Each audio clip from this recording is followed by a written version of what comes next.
نحمده ونصلي على رسوله الكريم أما بعد أعوذ بالله من الشيطان الرجيم بسم الله الرحمن الرحيم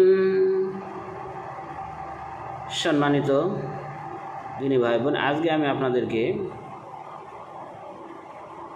বাসা থেকে বের হব এই দোয়াটি এবং যখন আমরা সফর থেকে প্রবেশ করব এই দোয়াটি বলার চেষ্টা করব ইনশাআল্লাহ।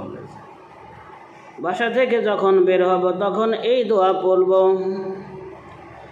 তিরমিজি 3426 নম্বর হাদিস।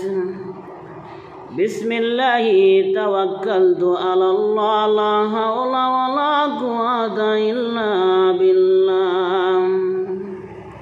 আমি আল্লাহর নামেই বের হচ্ছি, আল্লাহর উপর ভরসা করতেছি, আল্লাহ ছাড়া কোনো অভিভাবক ও শক্তি নেই। আজকে একটি দোয়াই বলি। তো এখানে এই দোয়াটি পড়লে আপনি কি হবে, আপনি যখন বাসা থেকে বের হন, তাফসীর বলতেছে, এর ব্যাখ্যায় আসছে যে আপনি যখন বাসা থেকে বের হন আপনার ডান পাশে ফেরেশতা, বাম পাশে শয়তান দাঁড়িয়ে থাকে। তো আপনি যখন এই দোয়াটি পাঠ করেন, কোনো হাদিসে পতাকার কথা আসছে, কেউ ইসলামীর পতাকা নিয়ে আসে, কেউ শয়তানের ঝান্ডা নিয়ে আসে, এভাবে আসছে। তখন এই দোয়া পড়ার সাথে সাথে শয়তান নিরাশ হয়ে যায় যে আমি আর এই বান্দার আজ কোনো ক্ষতি করতে পারবো না। আর আপনি সারাটা দিন যতক্ষণ না বাসায় ফিরে আসছেন ততক্ষণ আপনি আল্লাহ তাআলার ফেরেশতা, আপনাকে তো ফেরেশতায় প্রোটেকশন দেওয়া হয়, এরপরেও আপনি বিশেষ রহমত ও বরকতে কোনো প্রকার অনিষ্ট আপনাকে স্পর্শ করতে পারবেন।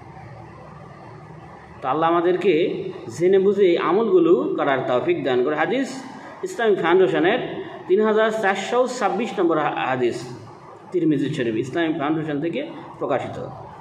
সুবহানাকাল্লাহুম্মা ওয়া বিহামদিকা আশহাদু আল্লা ইলাহা ইল্লা আনতা আস্তাগফিরুকা ওয়া আতুবু ইলাইক।